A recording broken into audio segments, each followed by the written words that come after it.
Mandy was not allowed to have any boyfriends growing up. You had to make sure you lived by the Bible. If you didn't, it was a sin.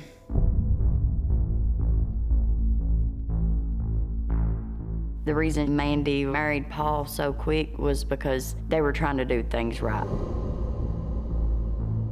She seemed happy, and that made me happy.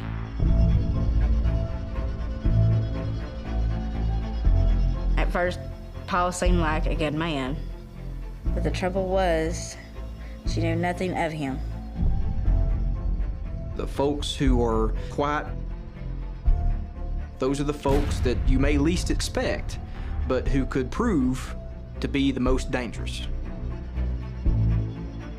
I just want you to tell me what happened. You know what happened.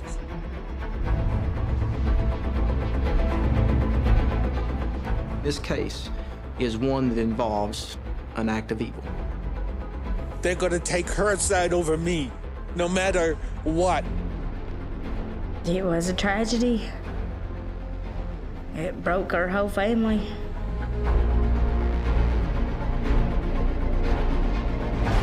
I would have liked to have ripped his head off and fed it to my pigs. I'm gonna be betrayed as a monster.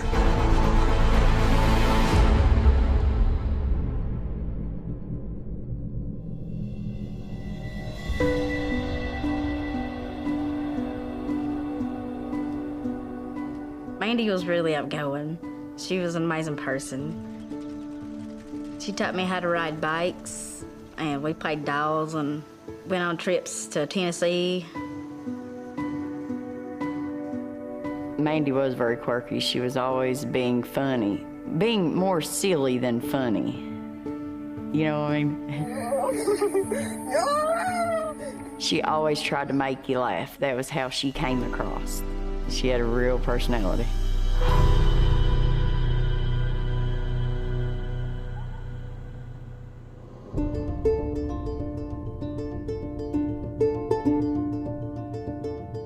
My grandfather was a pastor of our local church. We went to church. It was like Wednesday night Bible study, Saturday night, choir practice, Sunday morning service, night service. So that was a big part of our weeks.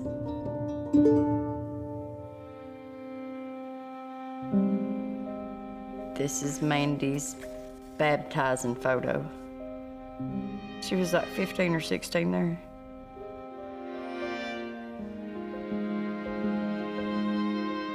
I did feel like we were sheltered a little much. Dating and boys, that was not something that they did in the church. Mandy was not allowed to have any boyfriends growing up. Papa was very strict on that. You didn't have those relations until you were married. That's something in all churches around here. That's in this whole community. It was a very strict way of growing up. Couldn't do much of what you wanted. You had to make sure you lived by the Bible. If you didn't, it was a sin.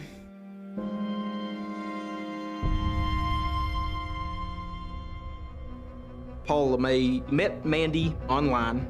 They met on Facebook. Paul LeMay came down to Eastern Kentucky by way of Massachusetts. I think Paul was very smitten by Mandy. I think he was very attracted to the idea that a woman so far away wanted him, and that's what precipitated his relocation to Eastern Kentucky. The trouble was, she knew nothing of him. Paul was older. He was 47 or 48. He'd already lived life, so in her mind, she thought he was smarter about things. Mandy liked that he was different, not from around here. Paul would come every other weekend to come take her to church. Paul was portrayed to me as a religious person and a good guy. He was this big Christian guy who was really nice. I was happy for her. She had said that they had things in common, that they could actually talk to each other for a long time. She seemed happy, and that made me happy.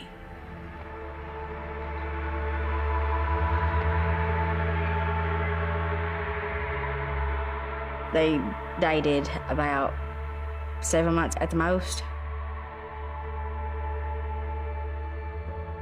And then they got married. From what she had told me, the reason she married Paul so quick was because they were trying to do things right. It was just a little small wedding, just a few people from that church that they went to. It was a 15-minute ceremony. It wasn't nothing fancy.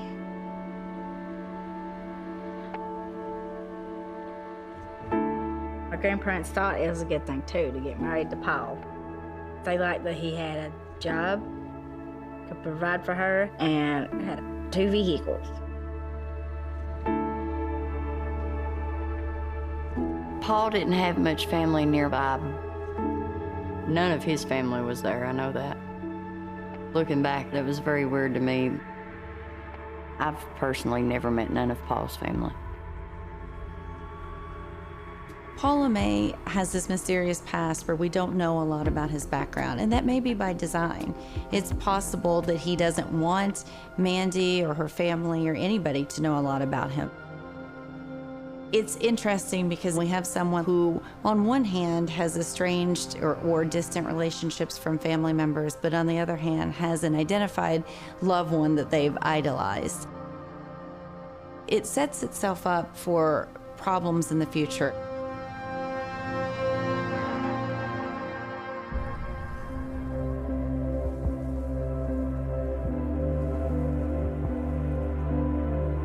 Paul and Mandy lived in Oil Springs, Sayersville, Kentucky. Just a little town, a little back road. Paul, he worked at a nursing home, and he brought home the money. He paid for the home that they lived in. She didn't have to work at all, Mandy didn't. He'd made sure she had everything she needed, didn't let her go without. At first, Paul seemed like a good man, from what I seen anyway. But sometimes Paul would say a lot of negative things on Facebook. That may have been his way to get his point across, was through social media. Say the things on there that he couldn't say in person.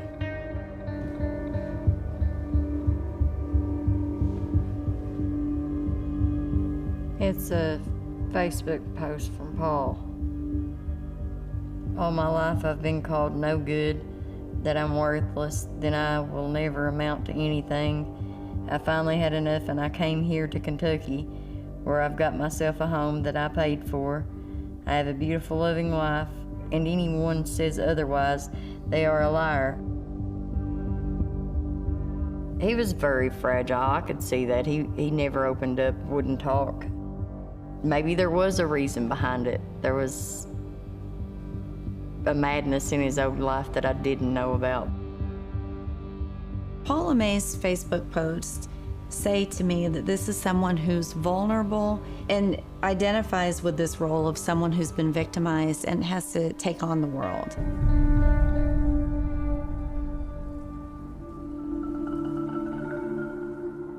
At the time, me and my husband had separated.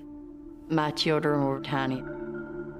Mandy, she's like, if you want to, you can come here, you can stay with me and Paul. She's like, we can spend time together, get back to being sisters. And so, in my mind, it was an awesome idea because I loved Mandy. She was my best friend.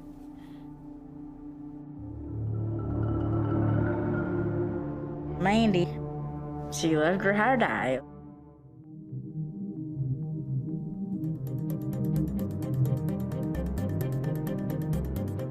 She started dyeing her hair crazy colors.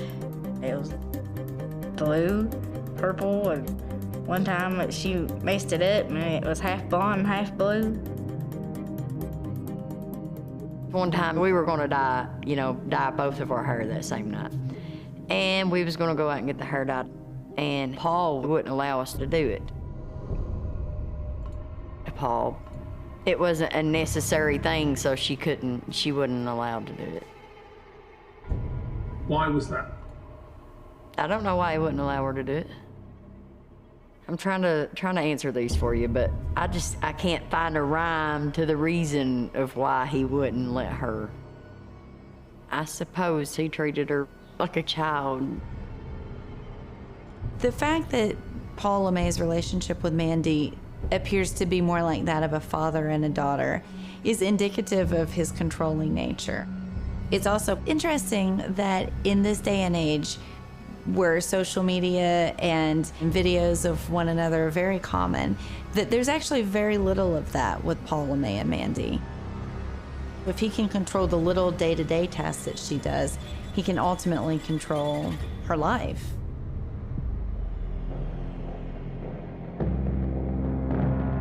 Paul would work and he would come home and I would say, "Hi, Paul." He would say, "Hello," and that was it.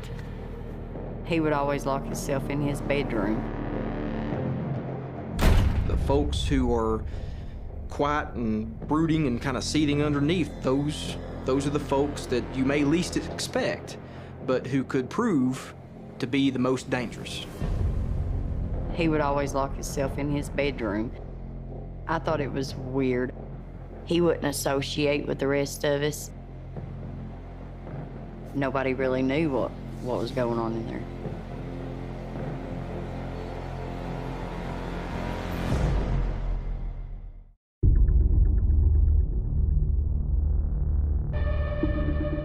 Paul could be quiet, Paul could be shy. Behind closed doors, Paul could be a creep. He would lock himself in there like a hermit crab. One time she had opened the door and asked him what he wanted for supper, and he told her, "I don't care what we have for supper. I don't care if we effing eat or not." In my mind, she was trying to take care of him and do what a wife should be doing for a husband. And he was straight up disrespectful to her.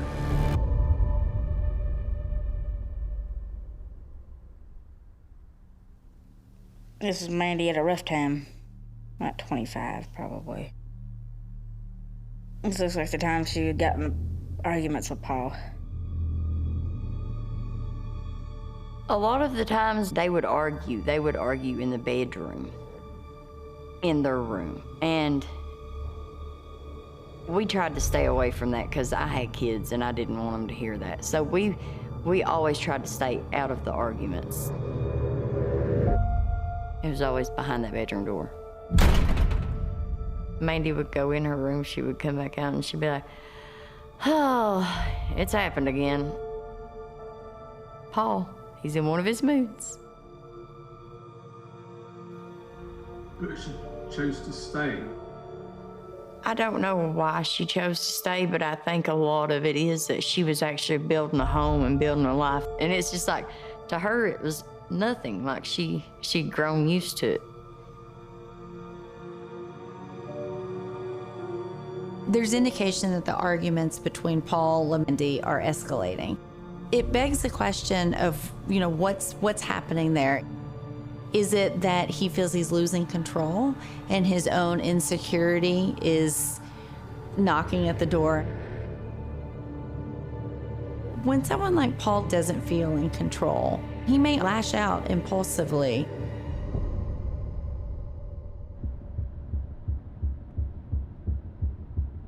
One day we was going up to see Mom, and we had made it from Sayersville to Prestonsburg, and we made it that far before he had called her on his break, and there was a heated argument to the point that she pulled over and we turned around and went back. Anytime Mandy had to do anything, she had to run it by Paul and make sure Paul was okay with it.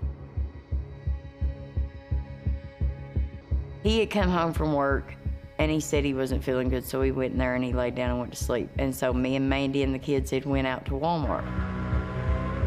And he was so mad when we come back because she had left without saying something to him that she actually went into the room and wasn't allowed back. She didn't come back out that night. Here's a situation where Paul is about 20 years older than Mandy, yet he has effectively grounded her.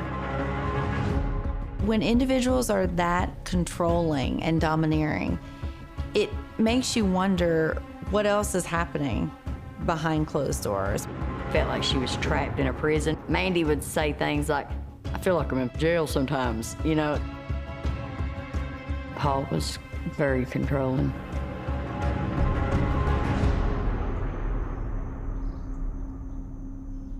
The last 2 or 3 months that I stayed there, we didn't really go anywhere or do anything. Pretty much the only thing he allowed Mandy to do was to do the grocery shopping. He wouldn't let her go anywhere and do anything or see anyone. But when she stopped coming around, I knew something was up. Several times I told Mandy that she didn't have to put up with that. She could leave, but she never would listen. It's like it was her relationship. I needed to butt out of it. It wasn't any of my business. Me and the kids would stay in that room on the opposite side from where her and Paul would stay. We just kept them back there unless they needed to come out and use the bathroom. It was like we were walking on eggshells, so to speak, tiptoeing around the house.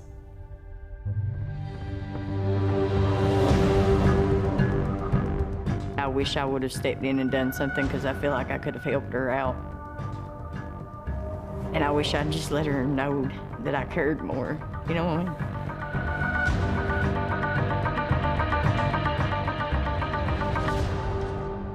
I wish I got her out of there.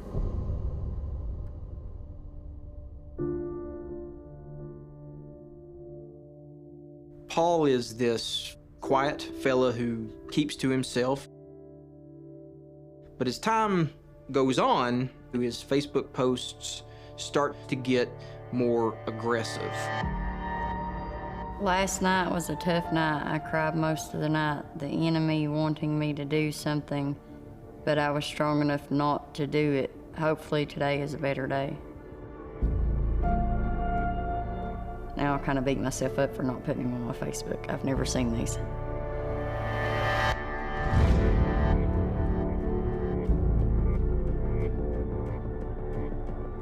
It just hurts me. I've not seen those.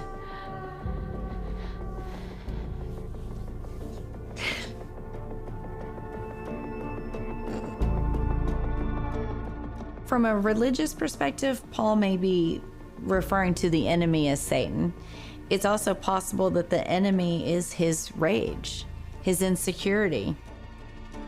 This is an example of an individual who seems to be fighting to control their behavior. This Facebook post is Paul is really trying to bury those demons and keep himself from crossing that line from verbal aggression to physical aggression. Had I seen this at the time, I'd been angry. I'd tried to help her. It begs the question, what kind of threats could Paul LeMay have been making behind closed doors? Regardless of which way we go, we're heading into the abyss. Things are about to get worse.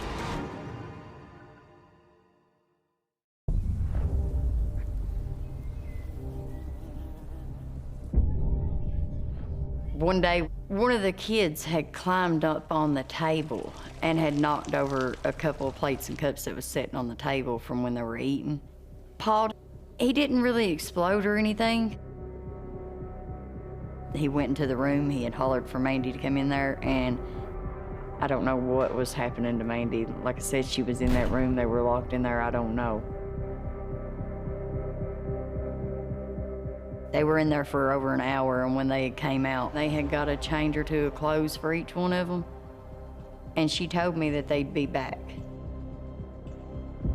That's when Paul and Mandy had left there.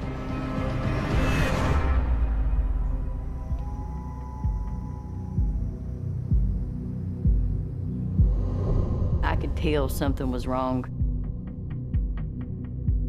It's not often my sister calls me crying. She told me she was scared for him to be around the kids.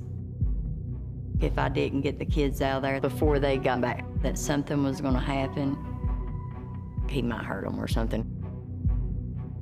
There's increasing evidence that Paul LeMay is becoming unraveled. That's particularly worrisome because individuals who threaten or hurt children tend to lack remorse and empathy for others. It did kind of scare me at that point. So the best thing for me to do for my kids was to leave.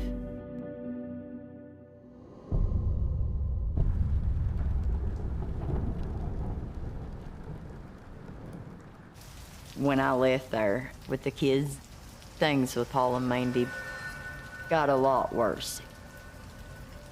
The trouble was, Paul would act normal sometimes. Sometimes he didn't seem like a bad guy at all. He was nice, he was polite. To me, it was strange. We're seeing this Jekyll and Hyde personality. We have someone who's on one hand saying, Mandy, I love you, my beautiful wife. And on the other hand, someone who is controlling her, potentially threatening children, not giving her money to go to the store. So we see these two diametrically opposed personality behaviors, and that's actually quite common in individuals who perpetrate interpersonal violence. There was a couple months after I moved out, she was telling me that he was getting a lot more aggressive. She was telling me that Paul was starting to be more physical with her. Started out with him shoving her, and then it got to where he would get in her face and he would get more violent with her. She said she was scared that if she didn't get out of there, that she wouldn't get out of there.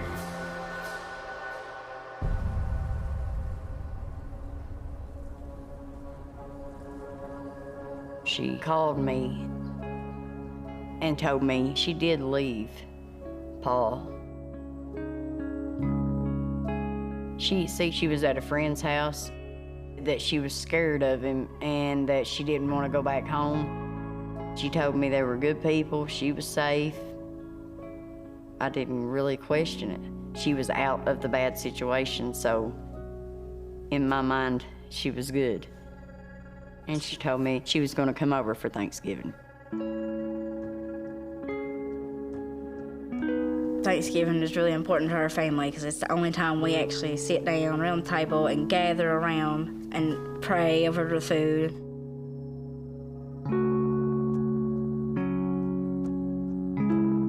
I was excited. I'm not gonna lie, it's been months since I got to see my sister, so I was excited.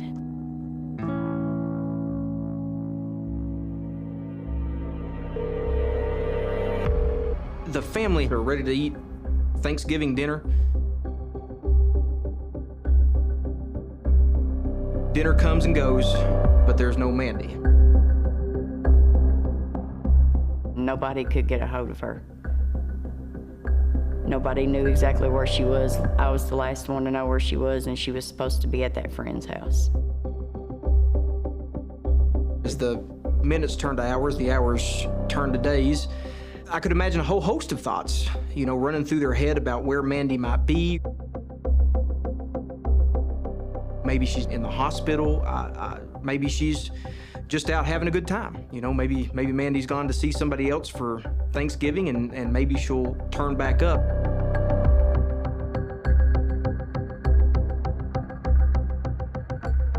I couldn't believe what happened next.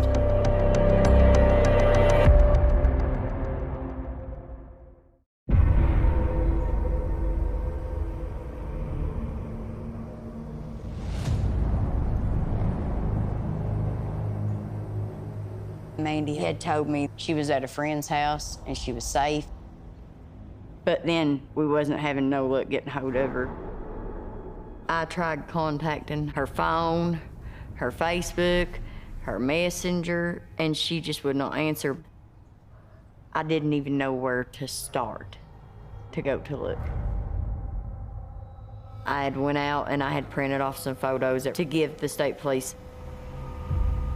The uncertainty of it all was a very terrifying moment for that family, just not knowing.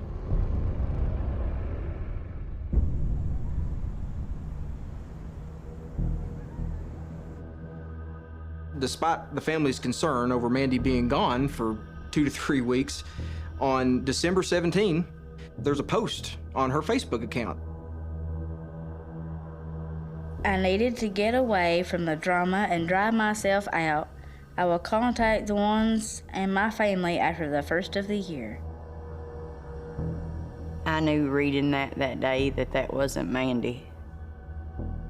I love you. Please understand I'm going through hard times right now, but I will contact you after the first. Love you later. That's words of an alcoholic. Mandy wasn't an alcoholic and didn't have to dry herself out. Everything in this is spelled exactly as it should be, down to every last apostrophe and everything, and Mandy always spelled things very weird. Her spelling was never correct, and everything in this was right. And so, reading this when it came out, everybody knew something was wrong. Everybody knew that wasn't Mandy.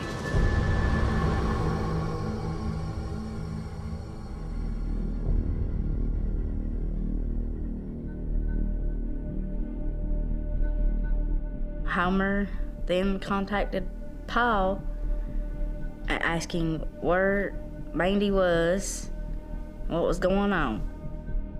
Homer asked him if it was them that posted that on there. Paul wouldn't speak back. Dad was mad. He's trying to find his sister. After a while, Paul says, I ain't heard from her in weeks either. That's when Dad got mad and called the cops.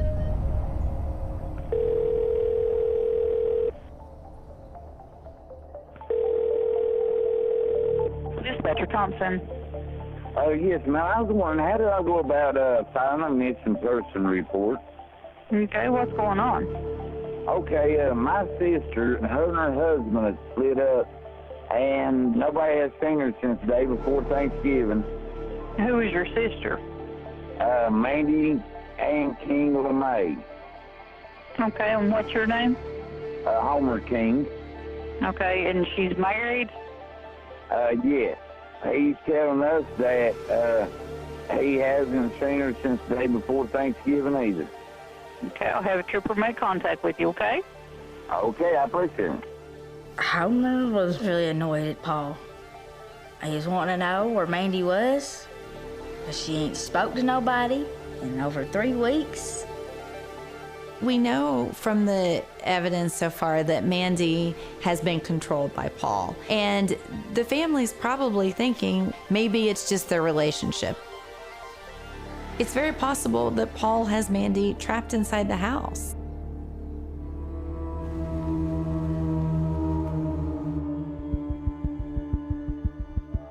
When the trooper arrives to Mandy and Paul's residence, he goes up onto the porch. The blinds are drawn, he can't see inside the residence. He hears a series of what he describes as thumps.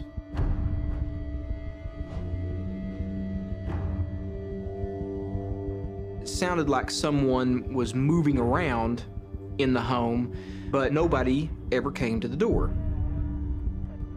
So that trooper immediately radios for backup. Paul is in fact inside the residence and is not coming out of the residence. The Kentucky State Police show up very quickly. It has escalated into a barricaded subject who's refusing to come out and respond to law enforcement commands and who is known to own a .22 caliber handgun. They were concerned that Mandy was being held inside the residence.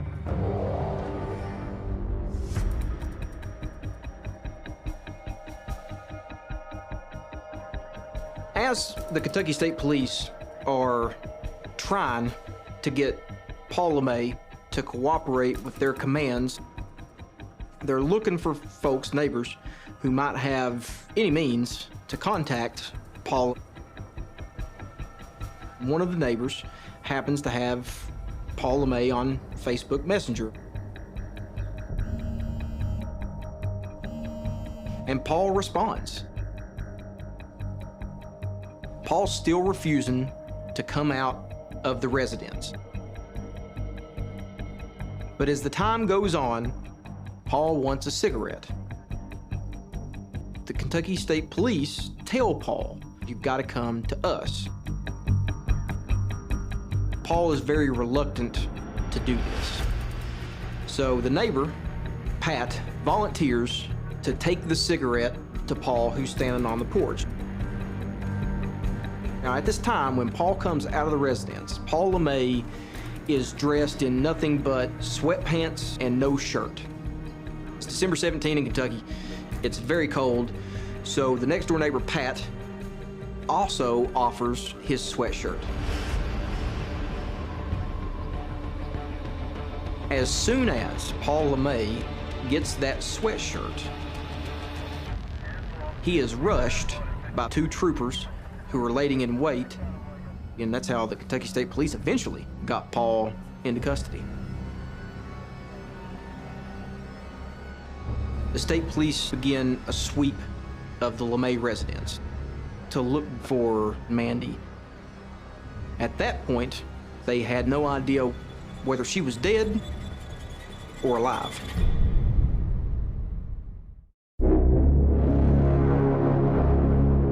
When the troopers walked into the LeMay residence, they were met by the smell of death.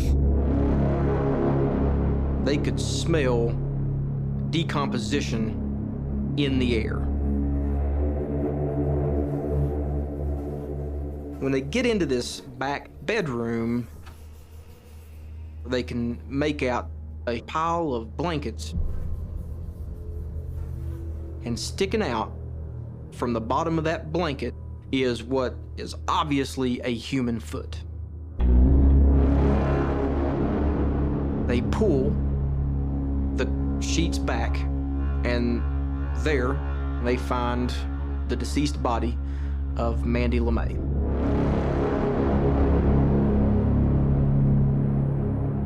She had a single gunshot wound to the back of her head. What's clear, at this point, she had been there for quite some time. I got a call from Daddy. He said, "She's gone. She won't be coming back."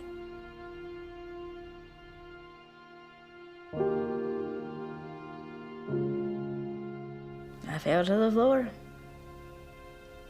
My whole body was paralyzed for 3 days after that.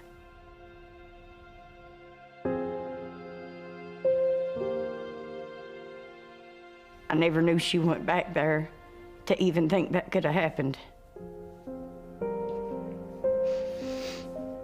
I'm done. That's as far as I want to go.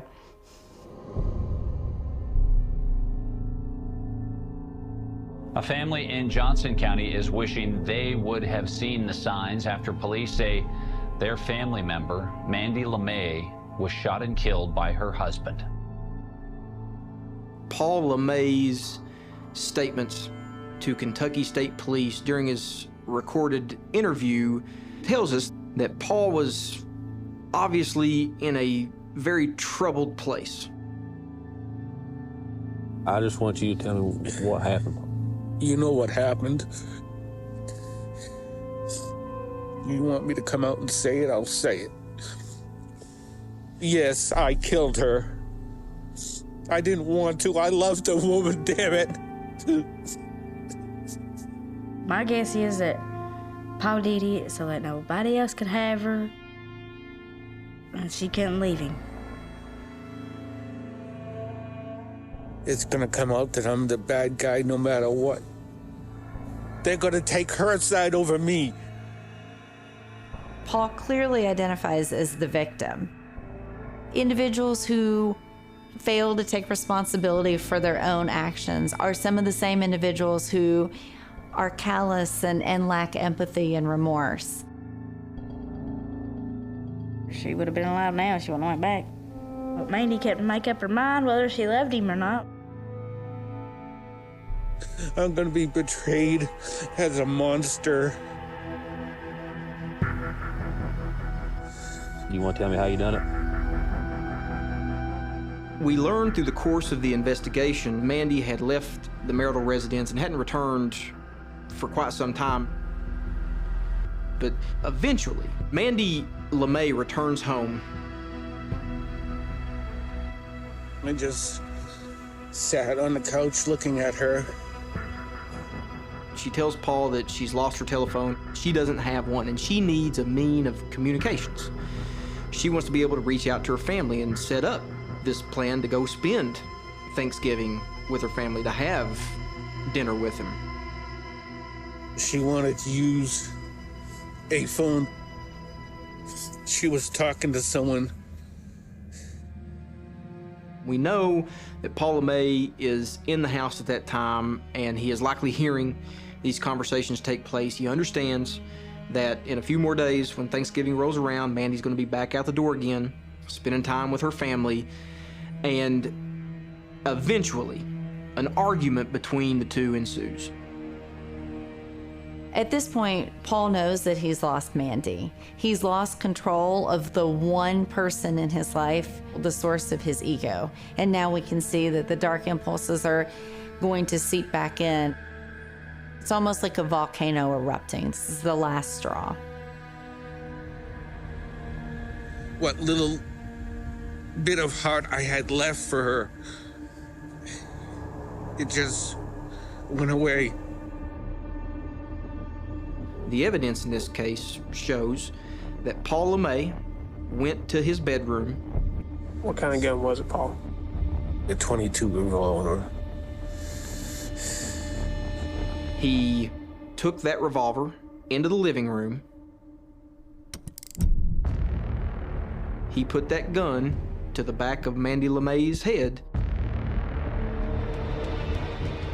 and he pulled that trigger.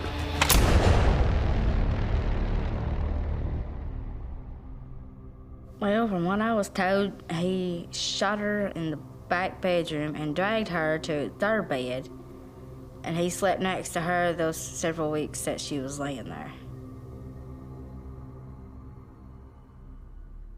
In the very end, after she died, Paul still didn't want to let her go. This is indicative of yet another final opportunity for him to control her. I reckon Paul was trying to preserve the body because he literally slept in a freezing house next to her.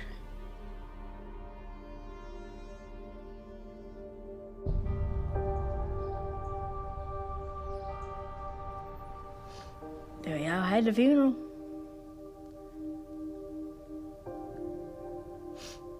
It was hard for me to walk through the funeral doors. Walked out when I seen the casket and it was closed.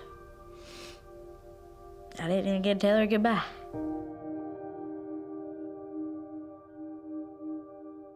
I could have got Mandy out.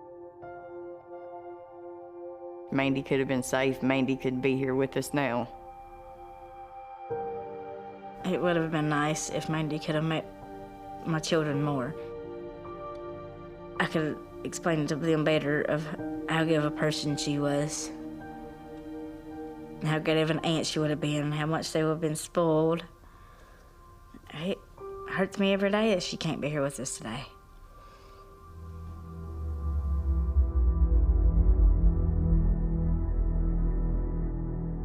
Paul was evaluated by 2 psychiatrists, both of whom cleared him as competent to stand trial.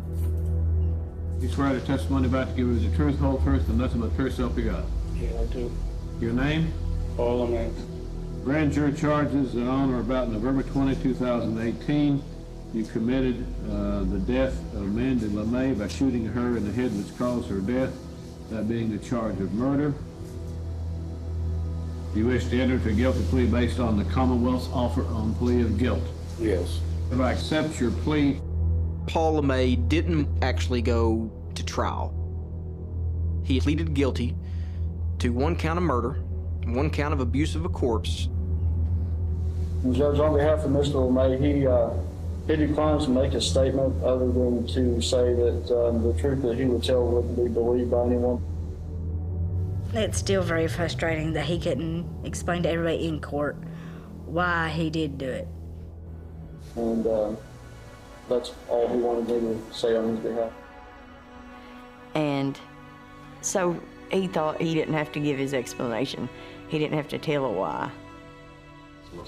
okay. All right, so take him on back. That's what makes me lose sleep at night, because I'll never know why. I'll never know why it happened. I'll never know. There's likely several reasons why Paul ended up murdering Mandy. Paul wanted control from the very beginning, and he had it until the very end.